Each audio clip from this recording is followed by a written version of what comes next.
دم باش تماشاوان تلفزيونا روجافاج برنامه روش وبير ريز سلاوي من بوا وبو مهواني مي ريز دارجي هنا مجار خلقا برنامه ما ايرو لسر بيفانو بيفرن خلاتان قالوا خلات چواتايا ويجي هيا چو جداهيد نبرا خلاتا ويجي وخلاتين دندا هنا قالوا چه بنقهو بنطارن داينا خلاتان هيا قالوا او سازين كو خلاتا ددن چه پیوستین آوا کرن و ریخستن کرن و پیکارنا و جعلی و جیوه هنه ده چارچوفه آفهم جاره ده و ببر سفدان آوان پرسانه به میوان خورا گنگشه بکن شخوا میوان مجی ماموستا انس قاسم هالبستوان جي ألمانيا درياس كايبيرا مرة ماموستا انس تبخير هذه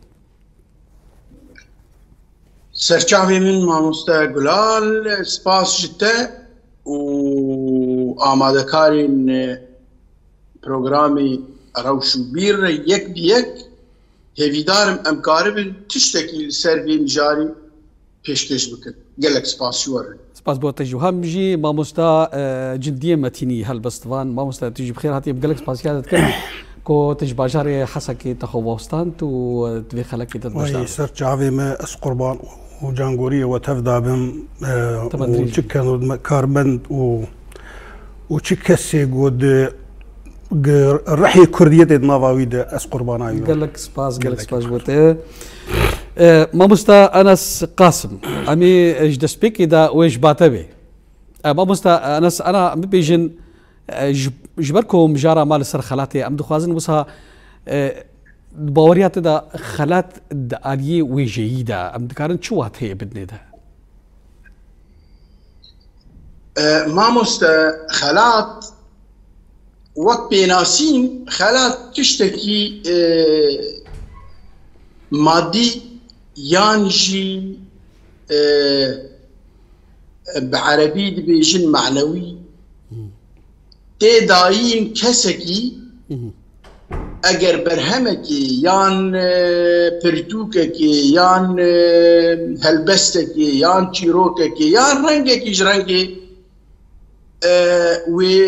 ويجي بآفرين نانورمال بي گركي او آفراندن نانورمال بي بيوان وي رنگي وي جوري هبه دا خلق تفد بزانن كو اف برهمايا نوك برهمي نوك برهمي دنن يعني اگر هلبس بي گركي آفرينري في هلبستي يان هلبسواني في هلبستي هلبستكي بآفريني هلبسك وسا دبجنا خودي دبالا خودي دبيفاني خودي دهمو تشتي خودي سراس بالصد دصدي يان اگر نصد دصدي دي لغور وان هلبستيكو جوان رهاتن جو كوميتي رهاتن كوميتان رخاندني استا جورين بي وي چاغي وي خلق يان جي هالبسفان تفدي يان تشيروك بيش تفدي ناس بكين كو او كسايا او كسي كو ستن مروفكي تيجهشتي دوي جوريد اگر تشيروكي با اگر شانوي با اگر چرنگي ويشي بي د باوريام دي دوي آستاوی پر بلند بی گه از وید بیش گرک ولود بله ماموستا انها تبراسيتا خالق پر گرنگوت دوید کو او برهم هاني د آلیه خوی ویجیده آفرینر بی انها ببیجن وک خلات گلو جداهیات نافبرا خلاتا ویجی و خلات دنده و چه جداهی بهترین هبه ماموس خلات دیاریا مروف هوال خلاتي دیاری لی خلاتا ویجنی دوی به کو کسی بستین آفرینر به دوی برهمی دوی جوریا وجيد جداي پر فريد ارتاح مو خلاطه وخلاطه ويجي يعني هفالك كان يعني بد هفالك كاري هفالك خلاط بك كسايتيك كاري كسايتيك خلاط بك تش مجالي جياني دبي تش اسي دبي لآوي جيد في يكم خال دبي افرينر بله بله ما مستانس ازي جاردي ورم باتا بيشتي كو انا زرم جمع مستا جدي متيني هالبستفاني مهيجا ما مستا نها براسي ما مستا انس تشكي وش قال لك خوشوت جو خلاتكو دويد يكسر او هالبست او جا او نيفيسين دويدكو بافرين هريب انا دباوريته دا تشي مرجين خلاته ويجي هنا شو بريم جواز قربان وجاغوري وبم تمندريج لابوريزي مستأنسر راستي يعني تشم جارك هذا وقت مثلا هاجرج هالبس بيان هاجرج كارك يجيب مش خد فيد حمه وقت بيجد حمه جوريه وخد تيجي هشتي به سركفتي به شو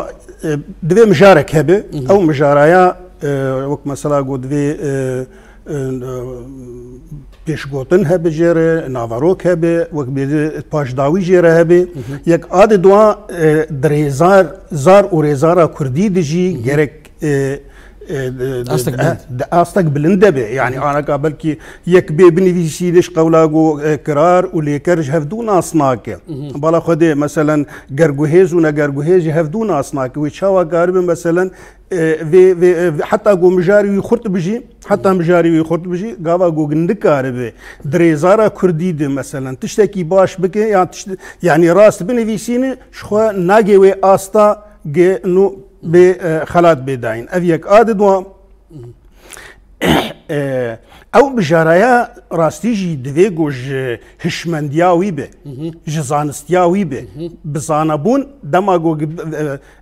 في مجاري هاني هل بجيري دويجوج دجيانا ملت نزيكي جيانا ملت يعني أنا تشكسي وجوان به هجر يعني وجوان بقشتي هجر هالبستوان به رومان نفيس بن شانو نفيس دويجو نزيكي جيانا ملت به شوبين دي نزيكي جيانا ملت به وهقين دي أوجي البيش كذا وبيشكتني جي قاربة دجيانا ملت شكل لقابا قو أنا باي مجارك نفيساند وكسكي نخند وندوي أصلا قو ملت مثلا البيش كذا دي ساجي أفايا أزبيجن بلكي وين نخرجي أو نهجاب خلاته يعني ودورا خلات يعني نا او في كاري هاني تقييم بك انه بنرخين ولا اف كاريا باش يعني ببر نبيني انها يكج مرجن خلاتي كو او مروفي هالبستوان يا رومانويس يا تشيروغلويس خداني هيشكي كورو برفرح به نبي مرجع بري فهي يجب انا ما قلت شيء بقول دفي او تشتي جو درخينه او تشتي بنفيسين نا مثلا جيكي دن اني بي يا مثلا دان هاف بي يا دفي جو جراماني ويبن هشمنديا ويبن زانستيا ويبن يعني قفا جو دش زانستيا ويبن هم اولو داي هفدو وهاتي نافي خلبن خستي وجبونا خاطري ويبي خلاتك بستينه افايا قال لك زور افيك هذا دوا افكاري جو بنفيسينه افكاري جو بنفيسينه وايجو هجاي خلات بونه جرك حساب بك جو تمنكي دريش يرهبه نها ده هات خلات كرن وشو كت رفقاد وهات جبير كرن نا جرك دناف جواكي ده بلا بب اف نفيساندن ايا يعني قبا جو اف نفيساندن وقت ما قلنا نج بو جواكي بدي ساجي يعني ناي خلات كرن بري ما بستا زي جاردي ورم بتا ما بستا انس براسيد نافا اخافتنا تدا تقو خلات هي دماكو هوالي خوجي مروف خلات دكي تنابيني جارنا اف خلاتين كو ايروتين داين فيوي شوازكي بسروبر تنابيني او بهتر جريدايا بستيلك يعني بيجي شوازكي هفالتيفا مامو سموك بيناسين خلاتي كر لي اگر تبي كا وقت برسات تكرم كر انا داينا خلاتان بچ آوایی بچرنگی بريفت بدچه درأي عمده دباوريا مده پر تعديل هينه ويجيا كردي بخوة ودريا وي تعديل دهينه فان ويجبان وقت ازبين ويجبان يعني حمو جورين ويجي بله جبار اف كوميتي نرخاندني كوميتي فان خلاتا ددن دباوريا مده زي باوريا خو ببيجم نشايستي داينا خلاتا جبال خلاتا ويجيين دما تي داين جركي جلاي كوميتك بوسفوري و جوريه و خلاتي بني ما مستانس امي ورن السرويه كي او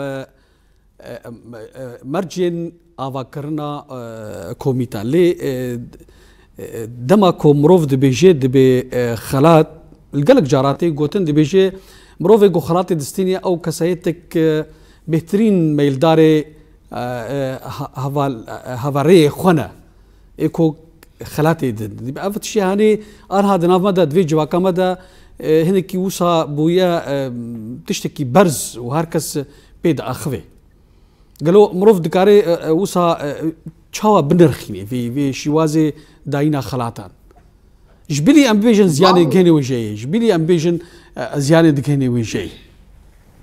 ما مست بهافوكي بدقوتني كرتاسي دباوريام دي خلات حتى ايرو خلاتا وجايا كردي تنه بله جبر ازفان خلاتا از وك كسايتي وك انسي حج قاسم ازنابي بخلات جبر بيفان داينا خلاتي اگر هبن جي كسايتين جروبك يعني خداي هبدو بيتر جواك ويد مشي يعني فلان مرفي مني يا هفالي مني يا لايتارا مني يا افاين نافقري ويسدما يعني نافقري ويسدما كو هجماريا زيدا جيكيتين انفيسكار روشن بيرا افات نامي افي سدمك هاري جرينجاجي نتني يكيتي نا مخابن اف مجله كوفارين الكتروني وجريده الكتروني وفان خلاتي مخابن حتى شهادات دكتوراه يعني تبي انتهى فال بواتساب بهدور اشتغلي سبيت دي پروازك باش خدالقان الدكتور فلان مخابن ودما متبيشين مقو تعديل ويجي والويجفان دكي ودما انا سي حج قاسم هل بس داني يا تشيروكك نفيسان كوفاركي يان موقعك الكتروني شهادات دكتوراه داي وانا شخو باور بك جهه هري اسا هري جول هاوش انا لازمه خو بيش هاو جير لازمه بخوينه هاو جير لازمه تشكي نهبك هاو مشاهدات دكتوراه سن يعني جخو باور بك بري خلكي جبوه تعدل ويتي وك ويجفان وك نفيسكار وتعديل ويجي بخوات كجبر نشايستي شهادات ابتدائية دكتوراه داي بركي باندورا بركي الهشمنديا جواكي جدكي ما مستانس بركي باندورا وي الهشمنديا جواكي اچان داي جدكي بل مهر جما مستا جنديه متيني ما مستا انا وقت تمن انا جارنا جي هنتين خلات كرن بالثمانية وام مزنه جبر 8 واي مزنه قالوا 8 بخوا دبي وسا سدمك يعني بيجن جيبو داينا خلاتين دا عليك يدين دا ام دبين 8 بچوكنجي دي خلاتك مزن ستاندن افايا شو هي تغي دي مرو دكاري وسا تشاوا جهف وجريني علي 8 مزن 8 بچوكفا ما مستثمن او ناب مرجي يعني خلات داينه نا جبر تمن او وك نمريك نفوس انسان دي انه قيدي 8 جرك بري أنا كاجي ماجو جرك خلات دامجو بخلاتي بدن برهم نبدن إيه نفيسكار بدن نفيسي نبدن إيه نفيسكار جبر نفيسان خلات بري أنا جاجي ماجو خلات تجاري تقييم ناك أو مثلا إنسانك نابي والله أفاياش فينا مستريا فينا بشكتريا جهاتي تري نا كار بخو أو إثبات دك إنه أفكار يا باشة يا نباشة أفايا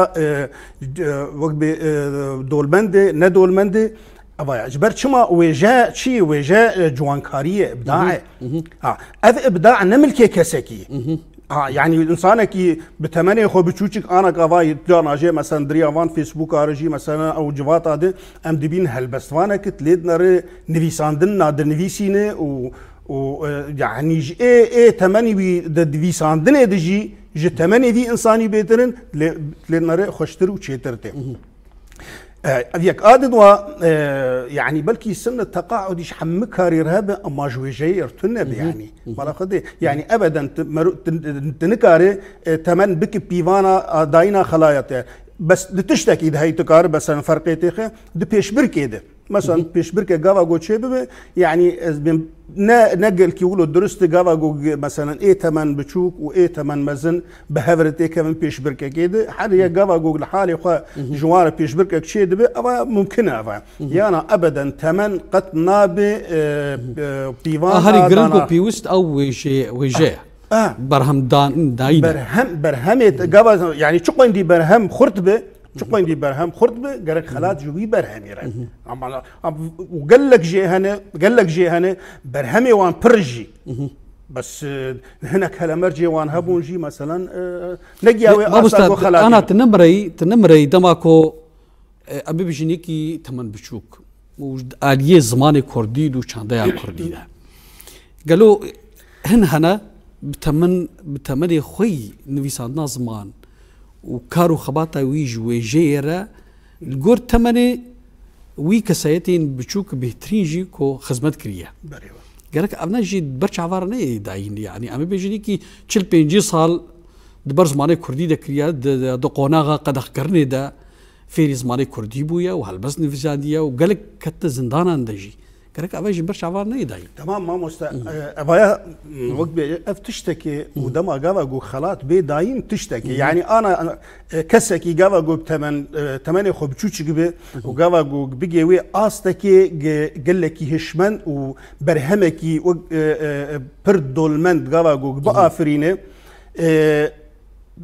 دما دلچوکانیا خود گیاوی آستانه دما ایجا اوجی ببچل سالی دنویساندنه ده و ابداعی هین بیتروی بکه مرا خود و هین ابداعی بکه يعني و امان قالوا بيجن او كوميتا جو افكسي جو مثلا هاتن كتن زندانا ده وكتن ابانا مساله سياسيه ابايا بلكي نجبو يعني نجبو قصيداك بلكي هنا كتن زندانا ده طبعا ريزو رومات جوار نجو أم سر خلاتي بيجن يعني بو قصيداك مثلا بو قوتنك بو خطابك بو تشتكي هاتي قرطن بيان نايم وعطايا انه والله وقال لك صاني جاهل جي اي عمر بتشوشك جي او جي كتن زندانات يعني بل امام انا او كوميتا كو خلاتي دي انا تدبيجيتي ب دماكو يك هلبستك يا رومانك يا شيروك كي بيشكش بك ود استكوي بلندا افرينري دبي وجي دبي تشد بكو هالخلاتي بستيو تبرز غريكنينا جبركو خلاتي داين جبو وي برهمي قالوا او سازيا كو خلاتا دي او دوي اسي دي دفرد ايجاب برس غريك دفردي دما جو از رومانك بنفيسينو او رومانايا و دغ استا خلاتي دبي او رومانك دفيغو ايغو غبرخنبك جوي كسيجي جهاتي تربي رخنوان به دفيزانو بيچاتي غوتن يعني انا يك بي هلبستا متقيم بك او كتي كو بيتا ادار زاندنه ونزان هلبستا خو بخوينا كاتشاشي تمام وچاوا قارب في هلبستي مثلا بنرخين وچاوا قارب في خلاتي بدن اليك عدد وافكسي جو جتين خلات عددن جرك برهمي في انساني بخينين بمهال سر بسكنين بجحمي وكبري انا جاجي ماجو جحمي ليد جرك لي بنرن وبنرخينن هاجرجي استاوي دبي فيزان بنرخينا يعني بوسا تابي نبوسا كتيا وسا چارچۆڤەیەکە ئەم بێژن مودێل کەتیەوەی چوارچاوەیەدەوە کە مۆدێلێکی بووە و مودێلێکی مەسەلەی خەلاتەیە مامۆستا وەک مەسەلا ئەف خەلاتێک گوک ئانا کاتێ داین طبعا ڕێز و ڕۆمەت هەر کەسیرە و پیرۆز بش هەر کەسیرە ئەما خەلاتێک و ئیرۆ تێن داین دنەرین ئامدن نەدوێ ئاستا دوورا چ خەلاتێ دەدێ یعنی هەو مەسەن وێ پارتیک بێ یا مەسەن ڕێخستنێک بێ یا مەسەن نویسگەهێک بێ وێ بێ ئینسانێکی خەلات بکش بۆ ناخاترێ چی بۆ خااتێک گۆ پێ هینکی نابوو دەنگی خۆ دەرخینە نه وێ نابوو دەنگی خۆ پێ دەرخینن وەڵا وامە کەسێک خەلات کرد طیب کاتە چی خەلاتدایە یعنی خەلات وەک پرۆپۆگەندایان بژین ڕەکلامێکی تەمامەن ئەبەدەن هاتیش خوەر چێش خوەر دیعایەتێکی وێ چێکە ئەن وەڵەڤایی مە خەلاتێک داوی ئینسانی هانێ تایبەت خوا دەما کۆ هەلبەستوانێک یا وێژەکارێکی نافدار بێ ئەف ئەلیە هەنانە وسا خۆ پێ بەرزت کرد نەرین ئامد ئینسانێ گاوا گۆگش خۆ باوەەر بێ و نویساندنا خۆ بش نویساندنی خۆ باوەەر بێ و زانە بگۆ گەرەک وان خەلاتا قەت قبول نەکیە ئەبەدەن حتا ئەزێ تشتێکی میناکێکی وەک تدی جائزة نوبل قال لك مثلا بري قال لك مبلغك $1,000,000 ددن او نبي شيء فيلسوفك فرنسي قبول نكر جان بول او سارتر قبول نكر بله شما بنارينا كيدن ليد نار بركو نوبل ايكو تماما خو بشوك ندي بله برا دو جائزه ندا وبرا ارزان نفرت يعني اما انسان يقف يجحر انسانك الجور كيف اخوي يعني بله امي هرن جم هالبستفان انس قاسم ما بوستا انس انها ام دكار بيشن او خلاتين كوتين داين ام بيجن قالوا تشب بنقوه بنطاري وين هنا سرچ اواد بي تاغو خلاتي داين ما وسپر ساته اگر وک ایرو چاوا آواد بین دباوریا مده گلکی آستاوی لاواز پر اف پرچبونا ما جبر ام بی ولاتن هر کومک کسان جوی جوانان کومیده چخار چه کرنی بیتر نزیکیاوان سیاسی مخابل بهتر نزیک بووناوی شکی کۆمیتێک ئاواکردنێ ناوێک لخواکردنێ یعنی 10 15 20 درایان بدن ئەو دیسە زێڤەگەرم گوت ناخوێ خەلاتە وێژەیە کوردی دباوەریا مدێ تنە خەلاتە سازیا هەنێ ئەو سازیانە ناون لخواکردن وان یعنی ئەلشی جوان کەسابوون اجمع آواكرن مسازي آواكرن جروبك يقدر دوس سي ده بي سي امديان هفدو وانا جبولوي امي كوميتك اشخار دامزرينن اصلا ما اجا بالصدفه يكي زانت مذهب دو هبل بلكي وبلكي يكي زانج جروب هاني يكي زانج دوانتنا نا از بوي واتيا هفالي خوتين ديك نا لي از دخازم بجينم خلات جركي سياسة دوري خلاتات ابي بيجن ابا افسازيها مرجك جي ابي بيجن مرجك دابا كوميتا نا ديفيد كو دوري الي باندورا سياسي بي ابيك دويام ام بيجن قالك شتي بيوستي دا بيدا بي ام بيجن اف سازيها قالك كوميتا آوا ببيج امنابين ابجبر ديسا زي بيجم ام بي ولاتن ام بي جامعان ام بي اكاديمين ازنابين دلي يعني جروبك ج اكاديميا ج اكاديمينا ج بوسفورا بي نرخاندنا فان برهمان بكي ازنا ولو تخوازي لي استا هني نزم گركي كوميتا بي آوا كرن كوميتك برفره بي دوري سياستي هر چاوا دوري سياستي هر جبو كاربي هجمارك باش بدهفدو جزانا لي وي ببن دو جروب 3 4 5 او زانانا پرچورچي هفدو بن يعني او كوميت جديد لا يك فوسفور آفا بزانا آفا دبن 4 5 6 او تيرا مناكي امي راسيا خو بيجين يرو ام كرد جبر ام بي دولتين ام بي سازيه بلندن وك وزاره الثقافه مثلا وزاره الثقافه اروشين البيري او وزاره انا وان كوميتا جرك افابتي جي جي اكاديميينا اي قدوي جيد فوسفور زانا شهاده هري مزن ازانستی برنه قاربه برهمه وان کسین گبشداری و پشبرگه بون یاجی و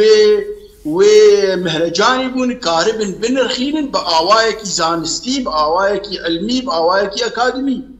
وقتی تنه گرکه مرجع یکم دباوریان مده کومیتن آواب بن دوری سیاستی دوری احزابا دوری پارتیا تاني كوميتن ويشي او كوميت اگر آفا بودروش آفاي كردستاني دقرك وقت نمونه كوميتك جهل بسير بي آفا كرن كوميتك يك تاني كوميتا نرخاندني كوميتك شيروكي آفا بودن كوميتا نرخاندني كوميتك شانوي كوميتا نرخاندني نهر سازيك كوميتا كي آفا بكو مهرجانكي او بريف ببي او لغور بيوانين خوا كوميتا كي آفا بكو شسي كسا باشي او خلاطة هلبس دي وخلاطة رومان دي وخلاطة تشيروكي دي وخلاطة تمن وزنبوني دي بل ما مستا امي هر جنب ما مستا جديه متيني ما مستا دبوريات تدعم بيشن او كوميتين كو خلاطي دن غركا تشبنجوه بن تايوان ويجي زانستيها بين ما قلت ما مستا يعني كسي جوج به هالبستي بنرخين دفي هلا مرجي هالبستي ناسبك يعني شرط مرجي هالبستي تمام يناسبك يعني جهيلا نفيساندني ده جهيلا مجاري ده جهيلا وقت بيفاني هالبستي هني دفي ناسبك جوريه هالبستي شر ناسبك ما جافاجو ما بري انا ما قلت جافاجو نزان بفانت شتابك يعني نابجو او بي هالبستا بنرخينا اي روماني دفي زانبي يعني زانبي برومان لسر شبنياتي وشبن جاي مثلا وشهلا مرجي روماني هنا جافاجو نزان بويتشلو كارب مثلا وار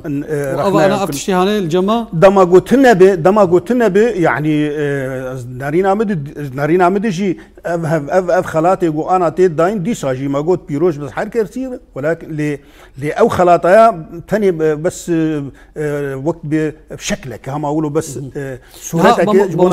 مستانس بشي دبي امش نصر اثر وجافا كورساني غركا خلاتك جبوها البستي هبي جوان كاسينكو افرينار وان كاسينكو جالبستي فيم دكن اكاديمينا شبندن دعاليه وجيد كارو خباطه وجكاري هي ما مست اقولوا افتشي هنيكي تمام حسانه افتشس افايا جا تشت خوازه افايا تشت خوازه غابا انا تكف كوميتك يك بكوميتك مثلا شيء بانسانك تكف ازوي قبول ناق كيف مجيرناي از ليغو دار ناق تمام مسألة فردي دفي هناكي وقت مسألة جو إنساني راستيجي إنساني زانست وإنساني هشمند وإنساني بيروار تيكن في كوميتي ده حركة سكاروي قبول بك أما أنا قايك جمر بيج مثلا هالبسا رخنا بك أزي بمنا والله استقبولناك شو ما أسخو سروير بينم لي جافا جوج أشي قبول بكم إنه خلاص أف كوميتا هاني أف شخصايا جافا جوتي في هالبسطة مرخنا دك دم أجو أز بسينجك برفراء وبهشبنديك يقولوا أزوي قبول بكم ويتشاغي أمي بيجين آستك لي جافا جوج أز منه يعني هف قبول كرن في مروه هذو بباجرين ياك آدوا وقت حاجة حسكرن دفي هبي والحفقو هدار كرن هبي يعني أنا فاي برهمي من أخوندي ما أسكو كارم تيكا من كوميتي دي وازيبين مثلا تب رخنبك ويا تبنا رخين من ولا فاي مثلا وبركي أو برهمها تاني بوصا بيفان حمو كاريمي تماما قبا كذا مثلا افهل بستايا مثلا بيفان بو ازبيم ولا تشتكي باش بتشماغو كيف مش يشترطينا نولوي ولا خده يعني انا مش بيكان هيا كو ايرو سر اثر جافا كورساني باوريات دوي كوميتك هلبستي شي بي يك روماني شي بي يك تشيروكي بالتاني تكانا هلبستك هلبستي تشيروكي روماني واندش ما مستقبل خلاتك تشتاق افتشتانا دباوريا مد افتشتانا دما انا كازانست و اكاديميك لفيدك شي دبن از دبيجم ويد دمي بيج دي وي بيجين استكي جو اف كوميتي وكفان كوميتا شي ببن بله ما مستبرستي انا دفان دمي داويد قالك خلعتها حتى داين هما روجانا بيجم خلات نشخواد علي فيسبوك بتجي كي بيسروا برا بيجن تاكي جرادي جواكا كرديرة وقت بيجي جروشا كرديرة قالوا تاكي جرادي افخلات ارينينا وبيجن تاكي جرادي باندورا هنا اريني بهترين جاه ما مثلا فيسبوك تدي هنا كودي دكن مثلا انا كسكي نافدار به كسكي نويسكار به هلبستوان به هجر بند نويس به مثلا شانو نويس به دماغوج او حسابي ويلي شخصي تدي بعربي بين الحساب الشخصي لان زيدي 5000 انسان نكار ويبخين نكار اللي غدارك لي دماغو افرو بيلينج وانا كاتشي دبن اف صفحات فيسبوك تشي دبن دنارينا مد فيدا وان شي امنا بيجن والله بيهودنه يا مثلا بلا سبب افايا يعني تاني متابعه جير دفي اف صفحه هاني بحضاره وانسان ويلتقوا داربك بحضاره وانسان برهمي تببين يعني قال لك جي مثلا وكاربن في برهمي تل سر بلي خوجي وبلا بكن هذيك انا شي يعني انساني راسيجي خو باور به وتير زانس به دبيغو او كارب بشدار ياري وبريا في روبلي جيبك هاجر جو كشسبك مادي بلكي ما مستانس فانتشتاج ببيتر زان باعتبار اوجي روبلي كوي هابو افيك اددوا يعني قال لك تشتي ديفيسكارا انا فاي قال لك روبلن هنا قال لك روبلن هنا انا تليدنا سيرجي انا نفيسكارا ودفيسينو هين ساغن وبلادكن يعني افياجي تشتكي قال لك يا باشا لي افخلاتي جوجدن افخلاتي الين هنا روجانا افخلاتي ددن افيا فيدا كيتد هي فيدا روبلي تيد هي او ريفبري روبلي او ما بس مادي شقين دي هو شقين دي خلاطه ددن هو قين دي وقت بيجي اي وشانفان تد بردبن وشقين دي وشانفان دفي روبلي بربه دفرد او بيتر تشسبك مادي دك وقت بيجي اعلاميا خردك او خلات جنافروكا خو تيفالا تمام بين افروك يعني او بين افروك تاني نافر انا ام بخا از عين بينا بيجم بري انا كاجي ما مستجي تديدا خويا كرم از بخا هاتم خلات كرن خلات ام شي خلات ام دماغو برهم مشي غاغو بي طبعا ابا وقت بيجي بشك بچوچك يعني غاغو برهم مي غاغو بي چاپ كرن وتيك نافا جواكي دي وبرتقانيا كردي بي دولمن ببي والله خدي افايا خلات نجم تنير خلات جمر يجي برتقانا كردي راي وجنبيس وقت بيجي جواكا كردي راي جواتك جوامير اك نافيتشي الجمع هناك وقت بيجي دراف دان وبل دان سرهفدو هناك كتاب جمر نافيتشي هناك كتاب جمر تشاب كرن افايا تشتكي قال لك ازبي خلاطه هاني باور براسي كسيت هناك طبعا نافيتشي بافي جودي خدي عزيزي خلف واذ صفحه خيوط الشمس بالا خدي يعني نجم تاني كتاب شاب كرن قال لك نفيسكاراري قال لك هالبستواناري دافيتشي او كتاب شابكرن دي ساجي او خلاط او يا وك خلاطك باور بك زبي خلاطان خلاطه از نادم بخلاطه نوبل ما مستا بابلسوق كابيران ابراهيم اوي حتى انا كاد كتاب جمر شابكرن طبعا صار حسابي خوني شخصي اف خلاط اف ذكرن بيجن فايد كافي تشارشوفيك خلاطنا كسايتيدا بل ما مستعبان جبو خطيا بدوري مجارة خونا كبورة مجارة ما تاني السروان داينا خلاتنا بل ما مستعبراستي مش خو هنجي ام السر هنك وان بيفاني سازين جو خلاطة دن ام السر اخفين وصا دباوريات دا وي بتشا واي ام ذكرن في بريزغريكا هنيكي جبو باشاروجي كو چار سر بي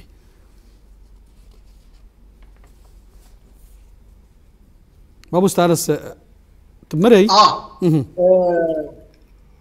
چاره سرکنا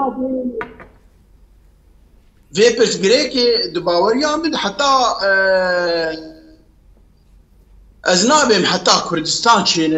تشينا باللي حتى نيزي بونك سياسي تشينا مش حمولاين كرديري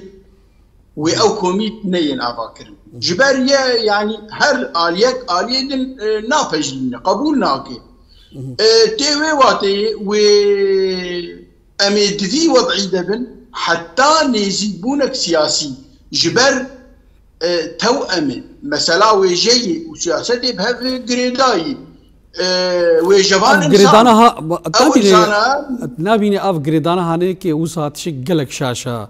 وزيانك فرمزن دكيني ويجي دكيني جواكي دكيني استا هشمنديا روشن بيرتي دي جواكي دا دكيني زيان دكيني روشن بير بخا ما مستجبو ام جنهي روشن بير ونيفيسكار وكوميتا يعني ام نتاني جنهي وان بلند بكن واموال جنه كار درخي نا جرك ام بيشكي واقعي بن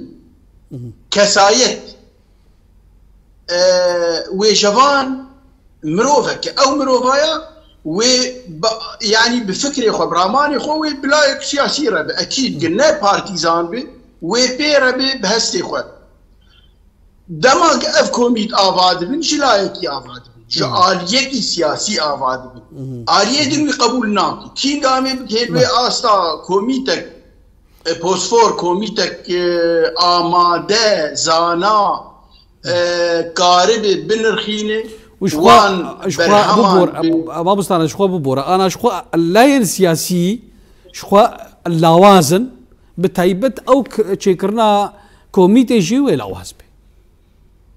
ما مسوي لا جبر نمغو بلي امبري اكاديميه متنني ومن زاناي بوسفورن ام فينا وكي ام بخزانن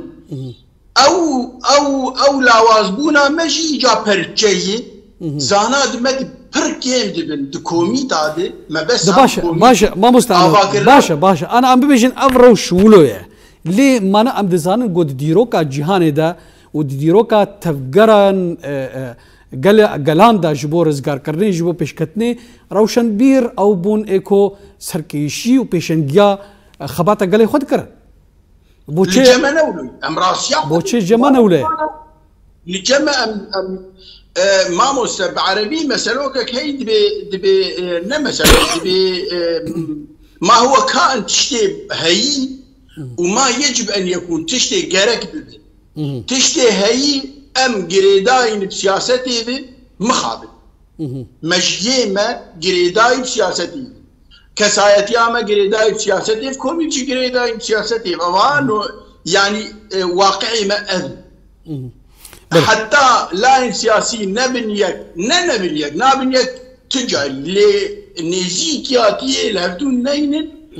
كوميتا بوسفور تشينا هذا جي يعني واقعي بلي ما مستوى امنا بيرن لا واقع حتى لاين سياسي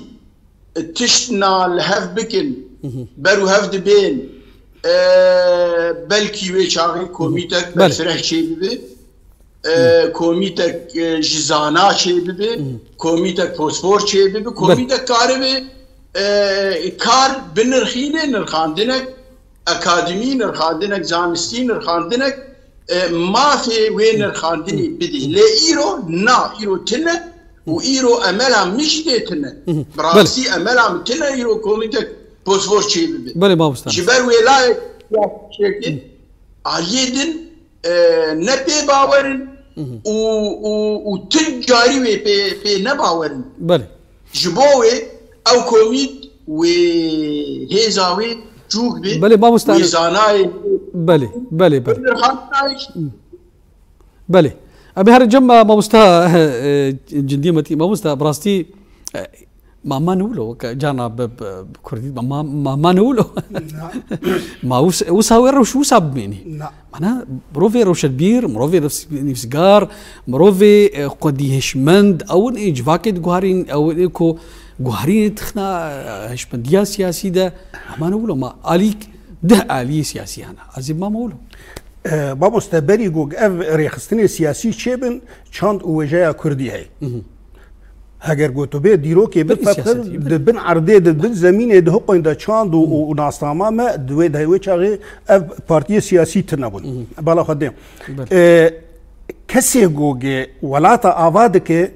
أنا إيه وكرة وشنبير الخبن رمنا وكرة وشنبير الخبن رم از نمجبورم ولات آوابكم هي أو هي وقت بيجي كارمندن سياسي أنا وهي زك عسكرية هي لشكرية هي نه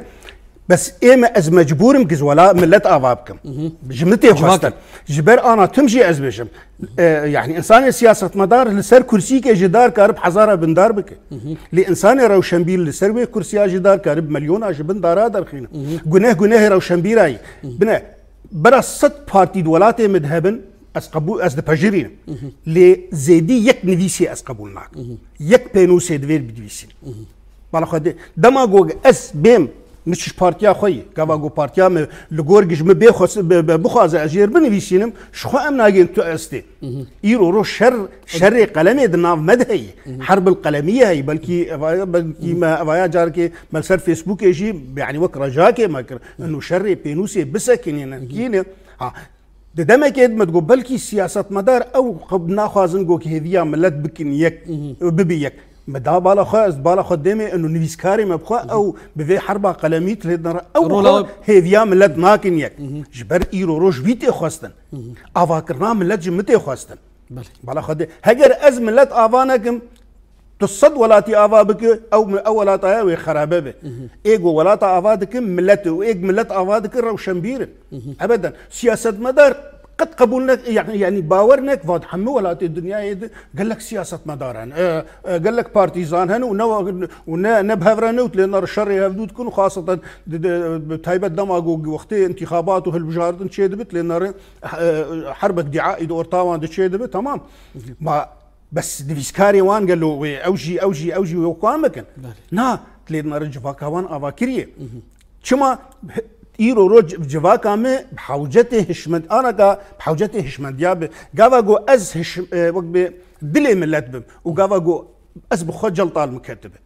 برا خدي بأملتها ويشلو قال جافا أز بهم والله أز شعبي ملت بم وجافا أز نظام بم وأملتها قرغي يعني تمام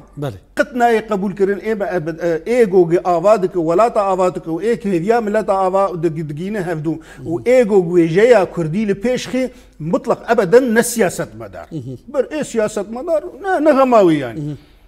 قالوا چند هالبستوان ونفيسكاري ما جشمنديا في بارچابونا سياسي باراستين أبرستيكرن مشكلة أنا ما جو أنا كما جو شيء أنا كم حرق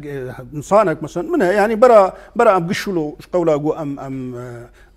راس بهذول يك سازيات شاندوري بره وطوفي سياسي تنا أبدا تلي نرهاوي لكارك وقت بيجي مؤسسات أو سازية كونافاني سياسي بلي ما مستبراسي دم بداويب و امنما كارن جو صابي بدريج كن نزا شوا دم درباس بو انا زانب جنديه متيني هالبستفان او نيفسكار قالك سباس جو بجدريات تدوي خلك كده قربانا رحيت ابن زور سباسيات از سلافي قرم جما مستا انا استرجيت شينم وساعتها تجي خوش او يجي خوش او تبدا خوش وجارك دنا اس قربانا وتبدا صابي تمدريج بي ما مستانس براسي دم نما ام لچارن ام بداوي بكن از قالك سباسيات كم كو تدريا سكايب راج المانيا بمربو بجداري في خلكي قالك سباش بوتا قالك سباش بو تبداري وج بروغراما روشوبير وج مامتا جندير هيدارم فكرتي قالك سباش بو تبداري سباس بله تماشاوان تلفزيون روجافا فيها واي امكان داويا خلقا برنامج خوي ايرو تام جارك دنو مهوان دن بمينند خيرو خشيته